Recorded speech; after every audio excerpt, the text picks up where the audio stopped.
الله يا سبحاني يدلنا بالنوراني الوالي قد رباني شيخ عبد القادر الجيلاني.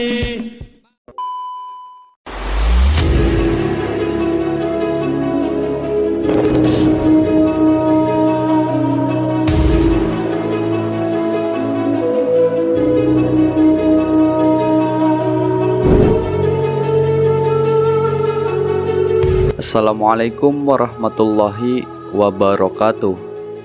Sahabat keramat wali, di pembahasan kali ini kita akan membahas tentang karomah Habib Abdullah bin Muhsin Al-Atas, Empang, Bogor. Selama di dalam penjara, kekaromahan Habib Abdullah bin Muhsin semakin nampak sehingga semakin banyak orang yang datang berkunjung ke penjara tersebut. Tentu saja hal itu mengherankan para pegawai penjara dan penjaganya sampai mereka pun ikut mendapatkan berkah dan manfaat dari kebesaran Habib Abdullah di penjara itu. Setiap permohonan dan hajat yang pengunjung sampaikan kepada Habib Abdullah bin Muhsin selalu dimakbulkan oleh Allah Subhanahu wa Ta'ala. Para penjaga merasa keletihan menghadapi para pengunjung yang datang. Mereka lalu mengusulkan kepada ketua penjara agar segera membebaskan beliau. Namun, ketika usulan diajukan kepada Habib Abdullah, beliau menolak dan lebih suka menunggu sampai selesai masa hukumannya. Pada suatu malam, pintu penjara tiba-tiba terbuka dan datanglah kepada beliau datu beliau, yaitu Habib Umar bin Abdurrahman Al-Atas, seraya berkata, "Jika kau ingin keluar dari penjara, keluarlah sekarang. Tetapi jika engkau mau bersabar, maka bersabarlah." Beliau ternyata memilih untuk bersabar dalam penjara. Pada malam itu juga, Sayyidina Al-Faqih Al-Muqaddam dan Syekh Abdul Qadir Al-Jailani serta beberapa tokoh wali lainnya mengunjungi beliau. Pada kesempatan itu, Sayyidina Al-Faqih Al-Muqaddam memberikan sebuah kopiah. Ternyata di pagi harinya, kopiah tersebut masih tetap berada di kepala Habib Abdullah. Padahal beliau bertemu dengan Al-Faqih Al-Muqaddam di dalam mimpinya. Para pengunjung terus berkunjung ke penjara sehingga berubahlah penjara itu menjadi rumah yang selalu dituju. Beliau mendapatkan beberapa karomah yang luar biasa, mengingatkan kembali hal yang dimiliki oleh para ulama salaf yang besar seperti Asyakron dan Syekh Umar Muhdor. Di antara karomah yang beliau perolehi adalah sebagaimana yang disebutkan oleh Habib Muhammad bin Idrus Al-Habsi, bahwa Habib Abdullah bin Muhsin Al-Atas ketika mendapatkan anugerah dari Allah Subhanahu wa Ta'ala, beliau tenggelam penuh dengan kesabaran Allah, hilang dengan segala hubungan alam dunia dan segala isinya. Habib Muhammad Idrus Al-Habsi juga mengatakan, "Ketika aku mengunjungi Habib Abdullah bin Muhsin Al-Atas dalam penjara, aku lihat penampilannya amat berwibawa dan beliau dilihat dilapisi oleh pancaran ilahi. Sewaktu beliau melihat aku, beliau mengucapkan bait-bait syair Habib Abdullah Al-Haddad yang awal baitnya adalah sebagaimana berikut. Wahai yang mengunjungi aku di malam yang dingin, ketika tidak ada lagi orang yang akan menebarkan berita fitnah."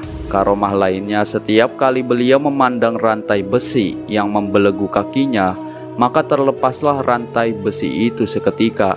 Disebutkan juga bahwa ketika pegawai penjara menyuruh orang bawahannya untuk mengikat leher Habib Abdullah bin Muhsin dengan rantai besi, maka atas izin Allah rantai besi itu terlepas. Dan pemimpin penjara beserta keluarga dan kerabatnya mendapat sakit demam panas sehingga dokter pun tidak mampu untuk mengobati penyakit pimpinan penjara dan keluarganya itu. Barulah kemudian pemimpin penjara itu sadar bahwa penyakitnya dan penyakit keluarganya itu diakibatkan karena dia telah menyakiti Al-Habib yang sedang dipenjara. Kemudian ketua penjara mengutus orang bawahannya untuk mendoakan agar penyakit yang dideritai oleh ketua penjara dan keluarganya itu agar sembuh. Maka berkatalah Habib Abdullah kepada utusan itu, "Ambillah rantai ini dan ikatkan di kaki dan leher ketua penjara itu, maka akan sembuhlah dia. Kemudian dikerjakanlah apa yang dikatakan oleh Habib Abdullah.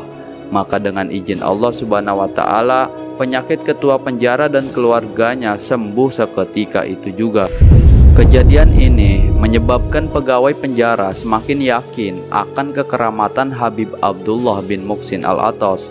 Setelah keluar dari penjara, beliau tinggal di Jakarta selama beberapa tahun. Dari sumber lain disebutkan bahwa awal mula kedatangan Habib Abdullah bin Muhsin Al-Atas ke Indonesia yaitu pada tanggal 1800 Masehi.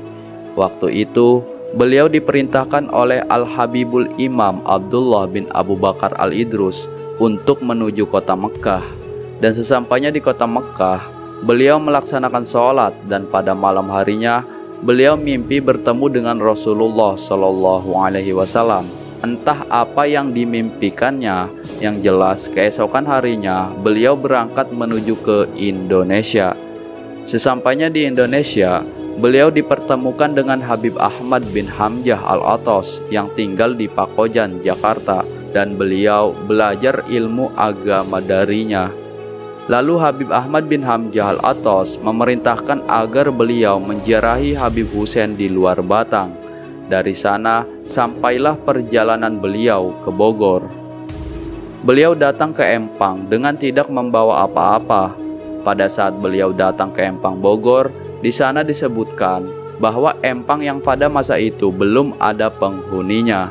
Namun dengan ilmu yang dimilikinya, beliau mampu menyalakan dan menjadikannya terang benderang. Diceritakan pula, ada kekeramatan yang lain terjadi pula ketika beliau sedang makan di pinggiran Empang. Kebetulan pada saat itu datang kepada beliau seorang penduduk Bogor dan berkata, "Habib, kalau Anda benar-benar seorang Habib keramat, tunjukkanlah kepada saya akan kekeramatan Anda." Pada saat itu, kebetulan Habib Abdullah bin Muhsin Al-Atas sedang makan dengan lauk seekor ikan, dan ikan itu tinggal separuh lagi. Maka Habib Abdullah berkata, "Ya sama anjul ilaman tabis, wahai ikan, kalau kau benar-benar cinta kepadaku, tunjukkanlah." Maka atas izin Allah, seketika itu juga ikan yang tinggal sebelah lagi meloncat ke empangan. Konon ikan sebelah tersebut sampai sekarang masih hidup. Masjid Keramat Empang didirikan sekitar tahun 1828 Masehi. Pembinaan masjid ini dilakukan bersama para habaib dan ulama-ulama besar di Indonesia. Di sekitar kawasan Masjid Keramat terdapat peninggalan rumah kediaman Habib Abdullah yang kini rumah itu didiami oleh khalifah masjid tersebut, yaitu Habib Abdullah bin Jen Al-Atas. Di balik rumah tersebut terdapat bilik khusus yang mana tidak sembarangan orang boleh memasukinya, karena bilik itu merupakan tempat khalwat dan zikir beliau. Bahkan di sana juga terdapat peninggalan beliau seperti tempat tidur, tongkat, gamis, dan sorbannya yang sampai sekarang masih disimpan dan dijaga. Kitab-kitab beliau lebih kurang ada 850 kitab, namun yang ada sekarang tinggal 100 kitab. Selainnya disimpan di Jamatul Khair atau di Raubitoh, Tanah Abang, Jakarta. Salah satu kitab karangan beliau yang terkenal adalah Fathur Rabbaniyah. Konon kitab itu hanya beredar di kalangan para ulama besar. Adapun karangannya yang lain adalah kitab Ratibul Atas dan Ratibul Hadad. Kedua kitab itu merupakan pelajaran rutin yang diajarkan setiap maghrib oleh beliau kepada murid-muridnya di masa beliau masih hidup, bahkan kepada anak dan cucunya. Habib Abdullah bin Muhsin Al-Atas adalah seorang waliullah dengan tugasnya menyebarkan agama Islam dari satu negeri ke negeri yang lain. Di kampung Empang, beliau menikahi seorang wanita berketurunan Arab. Dari sanalah beliau mendapatkan tanah wakaf yang cukup luas, sehingga sekarang ini sebanyak 85 buah bangunan yang terdapat di kampung Empang di dalam gerannya di atas nama Al-Habib Abdullah bin Muhsin Al-Atas.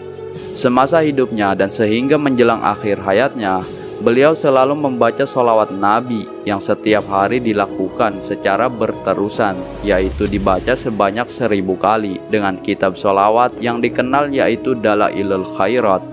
Menurut manakib, beliau dipanggil Allah Subhanahu wa Ta'ala pada hari Selasa 29 Zulhijjah 1351 Hijriah di awal waktu zuhur. Jenazah beliau dimakamkan keesokan harinya, yaitu hari Rabu setelah sholat zuhur.